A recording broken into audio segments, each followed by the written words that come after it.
9 cajas, 250 kilos de papeles, 19 agendas, 21 cuadernos, conversaciones con el rey, presidentes del gobierno, anotaciones a pie de página.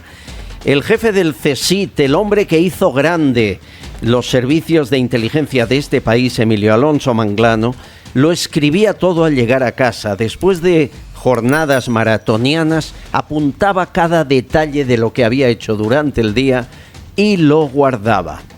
Imagínense tener todo ese material y que la familia diga, hagan con él lo que ustedes quieran, pero que este país recuerde a Emilio Alonso Manglano como un hombre grande. Y no por las últimas escuchas que al final de su etapa ensombrecieron la tarea del CSIC. Eso es lo que ha hecho Javier Chicote y Juan Fernández Miranda en esta maravilla de libro, El jefe de los espías. Bienvenido, Chicote, ¿cómo estás, amigo? ¿Qué tal, querido amigo? Encantado de saludarte, como siempre. Un gusto. El día que recibes ese material entiendo que no te lo puedes creer. Fernández Miranda y tú alucinando, ¿no? Pues mira, yo lo recibí en un bar, sí, te lo confieso, porque en realidad primero contactan con Juan Fernández Miranda, compañero mío de ABC y amigo personal, y él empieza a ver ese material y dice, madre mía, esto es inabarcable. Entonces un día, al cerrar edición en el periódico, me dice, oye, vamos a tomar algo que te quiero comentar una cosa y tal. Y nos acercamos pues a un bar que hay al lado de la redacción y nada, me dice, oye, ábreme un momento el coche que he dejado ahí una cosa, y vuelve con un cuaderno antiguo de anillas, tamaño cuartilla, tapas azules, que era el primer cuaderno que estrena Emilio Alonso Manglano cuando es nombrado jefe del CSIC. Sí. Y me dice, ¿te acuerdas de Manglano? Digo, sí, el de las escuchas. Sí, me acuerdo perfectamente. Pues este cuaderno es suyo. Y me dice, mira, y me enseña una hoja que dice, en una reunión de oficiales se habló de formar un comando que ejecute a Cebrián y Pedro J. Y digo, ¿pero qué es esto? Esto es de Manglano. Y mi siguiente pregunta fue, ¿y hay más? Y me dijo, sí, hay más. Hay más y te necesito porque yo solo esto no puedo asumirlo. Y entonces, bueno, me estaba convenciendo porque sabía que no era fácil meterme en una nueva aventura de estas, pero cuando vi el material que era dije, sí, nos ponemos ya. Es inédito, nunca jamás pensamos que el jefe de los espías lo anotaba todo, que es justo lo que él recomendaría a los suyos no hacer nunca, ¿no? Recomendaría al presidente de gobierno y altos cargos. ¿Por qué lo hizo? Bueno, hay que decir que Emilio Alonso Manglano, él ya anotaba, sus primeras anotaciones son de los años 60. Tenemos unas notas, por ejemplo, que él va a un retiro espiritual a principios de los 60 porque está pensando en ser sacerdote y no duda si seguir la carrera militar, que él es de familia militares, o hacerse sacerdote. Y él ya lo apunta a sus reflexiones. Dice, ¿por qué quiero ser cura? Para ser un buen sacerdote, para predicar. El demonio está ahí. Dios me ha llamado y pone no. Y efectivamente, así empezamos el libro. O sea, lo apuntó todo siempre, era una afición.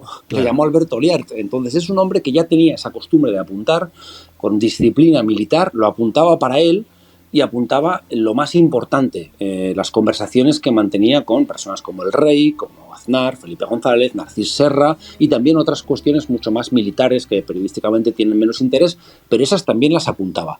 El misterio es por qué eso no se destruyó. No sabemos la verdadera razón. Lo que sí que sabemos es que no le dijo a nadie cuando yo muera entregad esto a unos periodistas. Eso no ocurrió. El caso es que al final quizás le dio pena, eran unas agendas de cuero, todas iguales, que era el fruto de su memoria de toda una vida, y quizás pensó en destruirlo y no se atrevió y lo fue dejando y falleció, y en una casa familiar pues ahí estaban en un trastero hasta que sus hijos nos dijeron que lo miráramos y fue tan apasionante esto, la prueba más palpable de que nadie jamás había visto estos papeles, más allá de una mirada superficial, es que muchos cuadernos, las hojas se habían pegado unas con otras y al abrir crepitaban, se iban despegando, la tinta se había impregnado, porque nunca nadie, imagínate, Albert, tú como gran periodista que eres, la emoción de decir, yo soy la primera persona que está abriendo este papel, este cuaderno que escribió el hombre mejor informado de España. Es brutal, yo creo que es un testimonio para la historia, lo vuestro. Este libro no es para descubrir secretos, sino para conocer la verdadera historia de la transición de este país y de los primeros años de democracia. Vamos al interior, porque hay tanto que contar. Vamos a contar verdades, la familia saudí, y está en vuestro libro, entrega a Juan Carlos I un crédito de 50 millones de dólares a interés cero. Sí. 20 millones invertidos y 30 en el banco.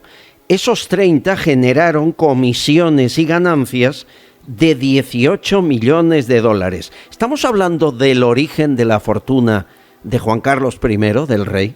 Sí, efectivamente. En las notas de Manglano está el origen de la fortuna oculta del rey Juan Carlos, y está específicamente en esa nota a la que hace referencia, que es una anotación de mayo del año 89, en el que Manglano va a una audiencia con el rey. Hay que decir que Manglano, además de ser jefe del CSID y por lo tanto jefe de la inteligencia más que del gobierno del Estado, era amigo personal del rey Juan Carlos, ya había sido juanista, había sido partidario de su padre y era un consejero del rey, además de ser el jefe de los espías, ¿no? Entonces llega allí y no sabemos muy bien por qué en ese momento, por qué ese día de finales de mayo del 89, el rey le cuenta cómo se financió la transición y le cuenta cómo empieza su propia fortuna, porque le dice: el rey saudí me dio 36 millones de dólares para la transición. Esto se supone que se gastó pues, en los partidos políticos, en la UCD sobre todo. Sí. Y luego dice también, lo que tú citabas, que le dan 50 millones de dólares a interés cero. En esa época, además, que los tipos de interés eran altísimos. Invirtiendo ese dinero, que luego se lo renuevan en 50 más, se obtienen unas primeras ganancias de 18 millones de dólares. Que eso es dinero que se queda al rey y que se lo queda fuera de España. Yo lo que creo es que el rey...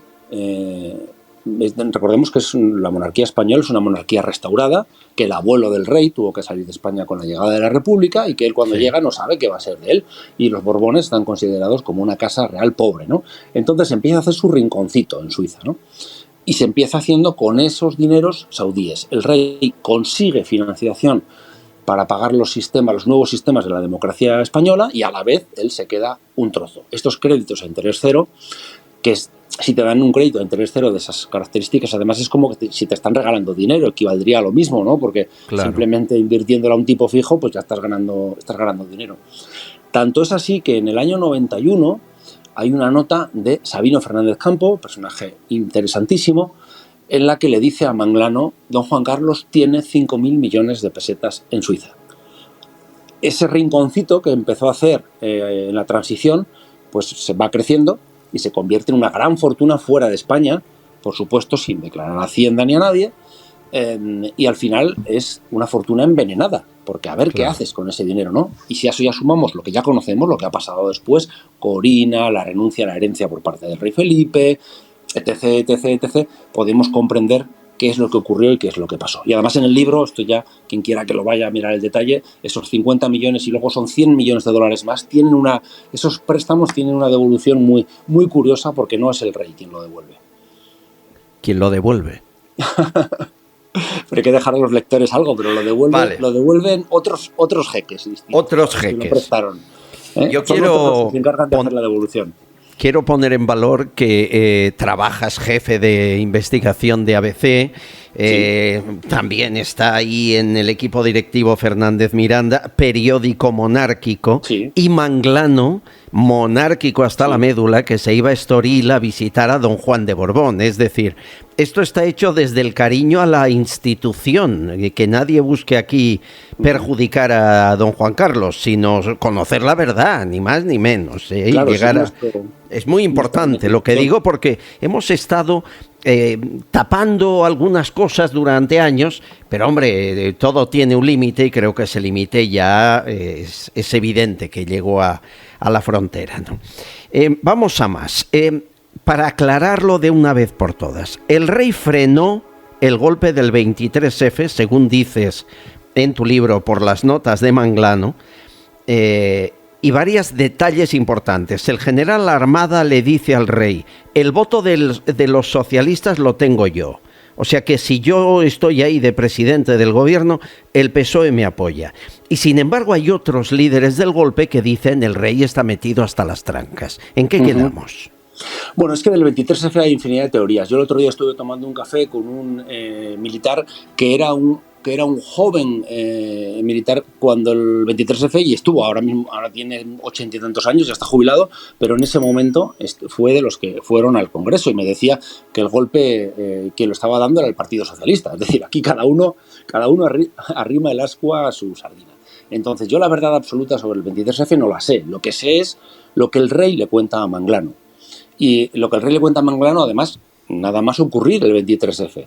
Y no se lo cuenta para que se publique, se lo cuenta en confianza. Entonces, insisto, esta es la versión que da el rey, pero la versión que da es que Armada efectivamente le dice que tiene los votos del Partido Socialista, que puede haber un cambio, que ellos lo pueden pilotar, y el rey le dice que no. Es más, Armada llama 2 veces, que no se sabía exactamente cómo habían sido las llamadas, pide permiso para ir a Zarzuela y no se lo da. El rey, que por cierto, porque muchas veces se ha dicho que el rey estaba, ¿no? Este militar del que os hablo me dice que sí, que el rey estaba en ello, pero que luego decidió cambiar de caballo, ¿no? Aquí en estos papeles lo que sabemos es lo que el rey le dice a Manglano, y el rey le dice que estaba jugando al squash cuando le avisan, que estaba en chándal jugando al squash cuando le avisan del golpe. Y hay una frase que quedará para la historia que le dice al joven príncipe Felipe, verás cómo los políticos juegan con la corona de tu padre como si fuera un balón de fútbol. Eso es lo que yo puedo aportar. ¿La verdad absoluta? Pues no la sé. Pero sí lo que le dijo el rey a Manglano. Más claro, es difícil. Los GAL, ¿el señor X era Felipe González? Bueno, es probable que lo fuera, pero no se puede demostrar que lo fuera porque la gran prueba que se esgrimió contra Felipe González, lo que demuestran los papeles de Manglano es que es falsa. Yo no tengo nada a favor ni en contra. Yo soy el único periodista que le ha encontrado una propiedad a Felipe González fuera de España. Todo el mundo ha dicho que tenía no sé qué fuera de España, tal, pues yo le encontré una propiedad en Marruecos, ¿no? Hace mucho tiempo que ya se deshizo de ella. Es decir, yo no tengo nada ni a favor ni en contra de Felipe González. Pero los papeles de Manglano demuestran que la prueba de cargo para demostrar que él era la X de los GAL es falsa, que es el famoso PTE. Si os acordáis, hay una anotación de Manglano en el que se supone que se habla de los GAL y dice PTE para el viernes. Entonces, esos, los que defendían que González era la X de los GAL, dicen que PTE significa presidente. Es decir, que se tenía que despachar el asunto de la guerra sucia el viernes con el presidente. Bueno, nunca, jamás Manglano utilizó las siglas PTE para referirse al presidente del gobierno. PTE significaba pendiente. Y nosotros lo hemos visto a lo largo de decenas de años. El presidente del gobierno, desde que él entra en el CSIC, es PG y excepcionalmente PRES. Siempre. PG 90% de las veces, y PRES, P-R-E-S, el 10% restante. Nunca jamás PTE fue. Es más, tenemos una nota que reproducimos en la que aparecen las dos. Aparece aparece PG como presidente del gobierno y a renglón seguido PTE como pendiente. Es decir, eso no demostraba. Si fue la X del GAL, no se puede demostrar con documento a día de hoy. Hay una anotación muy significativa en ese sentido, porque aquí el CSIC parece que estaba un poco de oyente en la guerra sucia, por los papeles de Manglano, o había cosas que sabía y no apuntó, o estaban de oyentes. Pero sí hay una operación, que esa la podemos confirmar, que se trata con Felipe González y es el propio Manglano. Le dice que han detectado una reunión de la cúpula de ETA en el sur de Francia y le proponen hacer una operación para detenerlos a todos. Detenerlos a todos en Francia no lo pueden hacer, se lo tendrían que pedir a la gendarmería francesa. Sí, entonces, eso es lo que aparece así más parecido a la guerra sucia, al margen de que luego sí contamos otro episodio, que este sí es de una extraordinaria gravedad, que no afecta directamente a Felipe González, pero sí de forma indirecta, y es el envío de un paquete bomba a un dirigente de Herri Batasuna ya en el año 90, es decir, cuando se supone que ya no había mercenarios, ni guerra sucia, ni nada parecido. Resulta que hay una reunión, una comida en la sede del CSIC a la que asiste Antoni Asunción. Antoni Asunción, que fue ministro del Interior y que, recordad, dimite por la fuga de Luis Roldán. Asunción se llevaba muy bien con Manglano, ambos valencianos, y era uno de sus confidentes. Entonces va a una larga comida en el CSIC, que dura 4 horas, y esa comida se graba. Si algún día, Alberto, os invitan a comer en el CNI, pensad que es probable que se grabe todo. Que se grabe todo. Entonces, efectivamente, eso se graba y se transcribe. Nosotros tenemos la transcripción, que es un guión cinematográfico, porque Asunción lo que hace es una autopsia al Ministerio del Interior. Lo abre en canal de arriba abajo y cuenta todas las miserias del ministerio más polémico. Y entre ellas le preguntan por Corcuera, José Luis Corcuera, y dice, bueno, Corcuera tiene una cosa fea. El cartero que murió. Esas cartas las enviaron ellos desde el Interior. Es decir, el propio ministro del Interior, Asunción, que sucede a Corcuera, es decir, que no es cualquiera, que llega después de Corcuera, dice que esa carta, esto es un paquete bomba que se envía y hay un joven cartero Sí, hablamos de él con víctimas del terrorismo hace unos días. Aquí lo grave es que Corcuera está vivo y Fiscalía debería pedir explicaciones, ¿no? Este es un caso que instruyó Garzón y se cerró por falta de autor conocido. El joven cartero de 22 años que estaba haciendo una suplencia, como iba a entregar esa carta en un sobre grande, no cabía, y el buzón y lo dobla. Lo dobló y le estalló. Explota y muere, ¿no? Entonces, Asunción, seguramente habrá una cinta en el CNI. No creo que la hayan destruido, habrá una cinta de esa comida, porque nosotros tenemos la transcripción. Además, por duplicado la tenemos, pero no el sonido. Y esa cinta tiene que existir. El libro es tan brutal que necesitaríamos 5 días para desgranar. Y además queremos que se lo compren, ¿no? Pero sí que vamos a poner un par de nombres. ¿Quién financió con 400 millones la campaña No a la OTAN en España? El coronel Gaddafi. 400 millones. 400 millones de pesetas. ¿Quién apunta Manglano? Este ministro bebe, refiriéndose a que se pasa con el alcohol. Carlos Olchaga. Exministro de Industria, Economía, te contesto Hacienda. Tipo test, si quieres más. Sí, no, está bien. Se habla, por ejemplo, de un doble chantaje, dos veces, que le hace al rey don Juan Carlos una mujer. ¿Quién? Bárbara Rey. Y solo el segundo son 600 millones de pesetas que se le entregan para explícame que esto.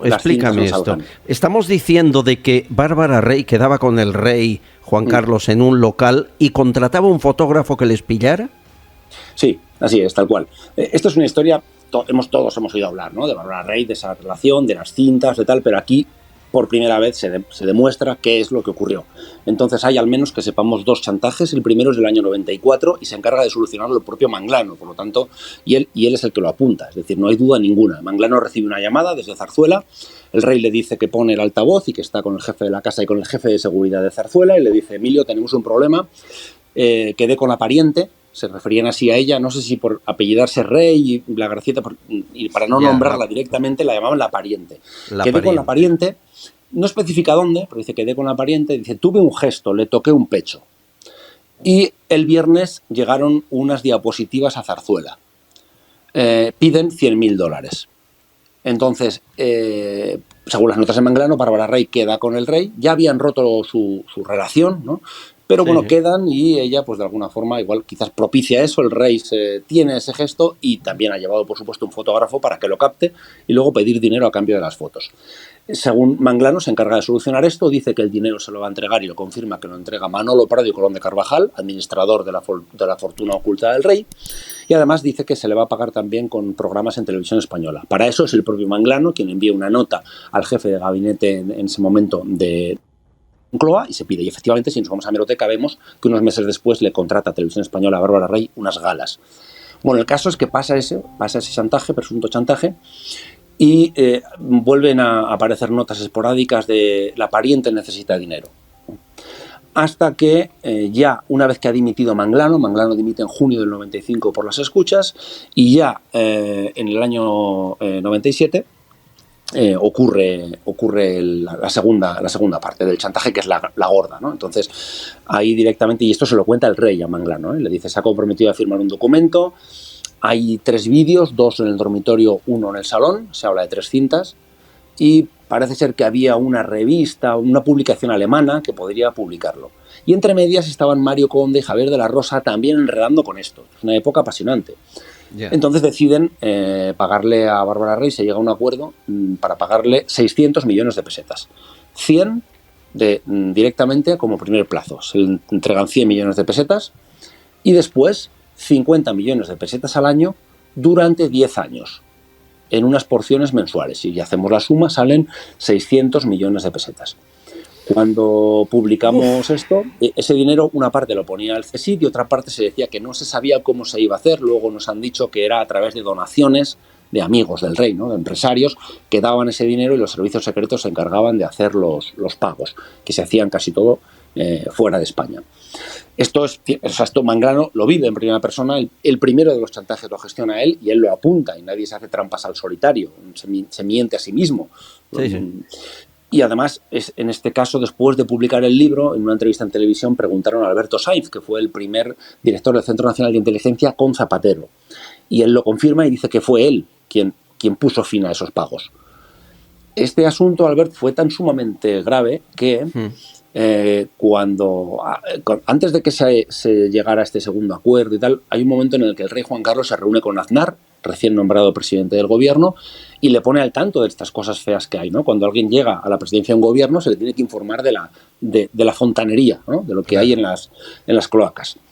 Y es el propio rey quien le dice a Aznar lo que estaba pasando, que se le estaba pagando a Bárbara Rey para que material comprometedor de índole sexual no saliera. Imaginaros que se publica en no sé de qué país unos vídeos, unas fotos del jefe del Estado de España, del rey de España, en paños en la cama, en la cama con Bárbara Rey. O sea, imaginaros el escándalo, ¿no? Entonces, cuando Aznar se entera por boca del rey que se le está pagando fondos reservados, donaciones de amigos y los servicios de inteligencia a Bárbara Rey, es decir, que el Estado ha cedido a un chantaje, se echa las manos a la cabeza y por lo visto le contesta mal al rey.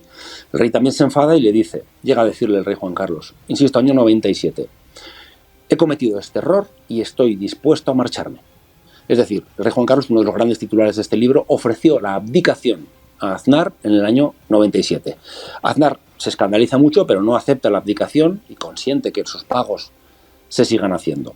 Y la abdicación del rey Juan Carlos llegaría en el año 2014 y hay unas circunstancias similares, que se asemejan, mujeres similares y dinero. Quien sí pagó fondos reservados, según vuestro libro, al Ministerio del Interior al rey, fue Margarita Robles, cuando era secretaria de Estado. Desde que se ha publicado, ¿ha respondido algo? ¿Se ha dicho algo Margarita Robles, ahora ministra? Bueno, yo la llamé, esta información era muy, muy, muy importante porque de todos los personajes que aparecen en el libro, de los más grandes, es la única no jubilada. Porque está Felipe González, está Aznar, está el rey, están personajes que ya no están en activo, ¿no? Por decirlo de alguna forma. Pero ella sí, ella es ministra de Defensa. Por lo tanto, era una información fundamental. Ella es la persona que decide que las entregas que se hacen con fondos reservados a la Casa del Rey, 5 millones de pesetas mensuales, se hicieran en metálico para no dejar rastro. Y eso aparece documentado en los papeles de Manglano. ¿Por qué hay que darle 5 millones de pesetas al mes de fondos reservados a la Casa del Rey? ¿Para qué? Oiga, que alguien me explique, ¿no? Eso me dijo un veterano periodista que era un poco lo que se repartía en ciertas instituciones, que el 5 millones de pesetas al mes era como la tarifa. Esto es lo normal, ¿no? Que se repartían pues para lo que fuera. Entonces nosotros, antes de publicar esto en el periódico, en el adelanto, yo me puse en contacto con su gabinete y no quiso dar ningún tipo de explicación. Luego ella fue preguntada en una entrevista por Ana Pastor y por otro lado Gabriel Rufián en el Congreso, porque aquí hubo un manto de silencio, ¿eh? Muy poca gente dio un paso al frente, Rufián y Ana Pastor. Y bueno, ella cuando le han preguntado echa balones fuera, lo que dice es que ella fue precisamente al Ministerio del Interior a acabar con esas prácticas, pero en ningún caso desmiente esto porque es verdad, claro. Sí que es verdad que ella, recordad que es la etapa del superministerio de Belloc, ¿no? Que era Justicia e Interior y ella era la bicefalia, sí. Eso es, y se supone que ellos venían a limpiar Interior, ¿no? Después de toda la etapa sucia, pero en este caso parece documentado como ella dice que se paguen fondos reservados y que se paguen en metálico para no dejar rastro, y eso es verdad. Y lo que es llamativo es que pues nadie le haya pedido cuentas, ¿no? a la ministra de Defensa. Me decía un ex senador el otro día que eso es un escándalo, que en un país civilizado pues eso acaba con el cargo de la ministra, pero bueno, aquí funcionamos de otra forma. No, aquí funcionamos de tal manera que todo lo que escuchan está comprobado, certificado de puño y letra con quién era el jefe de inteligencia de este país y no pasa nada. Ni Bárbara Rey se arrepiente o sale de España y pide perdón, ni nadie da una explicación a lo ocurrido. Hay mucho más en el libro. Me quedo con ganas de leer el asesor de Javier de la Rosa que relata al CSIC cómo se pagaron 200 millones de dólares a sindicatos y partidos políticos. Por ejemplo, Luis María Ansón, nuestro querido maestro, que por una parte estaba en la Asociación de Periodistas y por otra pasaba información a Manglano de que periodista iba contra el Estado, ¿no? Era agente doble. Agente doble. Anson espía es lo que me faltaba por descubrir. Bueno, es el libro de tu vida, por ahora, El jefe de los espías, no me cabe duda. Me están encargando un montón más después del éxito que está teniendo El jefe de los espías, pero tengo que pensarme muy mucho qué hacer después, porque desde luego otros papeles como estos no creo que los consiga, así que tendré que esforzarme mucho en escribirlo bonito. Tú llevas una larga trayectoria, te las has visto de todos los colores, eres lo que se llama un periodista incómodo, como debe ser un periodista, y con todos, no importa derecha o izquierda. ¿Tuvisteis amenazas antes de publicar algo de este libro? ¿Os habéis callado algo que no pudisteis publicar? Pues no. Respecto a la primera pregunta estoy bastante defraudado porque yo esperaba severas amenazas y no las recibí. Y de hecho fue todo estupendamente bien. Como tú antes resaltabas, nosotros trabajamos en ABC, Juan es adjunto al director y yo soy el jefe de investigación, y hemos publicado en portada de ABC: Zarzuela pagó a ETA 600 millones de pesetas del rescate de Diego Pardo y Colón de Carvajal, por ejemplo. O esto de los fondos reservados de Margarita Robles a la Casa del Rey. No pasó nada. Y no pasó nada. Esto en otro periódico, ha habido ciertas presiones, pero en otro periódico con unos papeles a la contra de su línea editorial habrían despedido a los periodistas directamente. Y nosotros hemos sacado 10 entregas que eran 10 bombazos, muchos de ellos contra nuestra línea editorial, y apenas ha habido protestas ni de los lectores. Hubo algunas gestiones por parte del CNI, querían saber lo que estaba pasando, tocaron a algún amigo mío, pero eso fue todo. Y al principio teníamos miedo porque nosotros trabajamos en riguroso secreto, solo lo sabían esto, los hijos que entregaron la documentación y nuestras respectivas mujeres, y nadie más, y así trabajamos varios años, y hasta que no estuvo todo escaneado y puesto a buen recaudo, no respiramos tranquilos porque pensábamos que nos podían entrar en casa, robarnos los papeles, lo que fuera. Pero yo en lo que he podido comprobar no he visto. Lo que sí ha habido es orden de silencio. Una vez que hemos publicado, silencio absoluto por medios que, por supuesto, pues tampoco son tan valientes como tú, Alberto, como otros, que gente que entiende el periodismo de otra forma, y ha habido determinados medios que no han dicho una sola palabra sobre este libro, que contiene una información brutal, que no recuerdo otro libro. Haz una lista de similar. Los que han callado, porque es evidente que tienen que pagar favores. Claro, hay muchísimos que han callado. Hombre.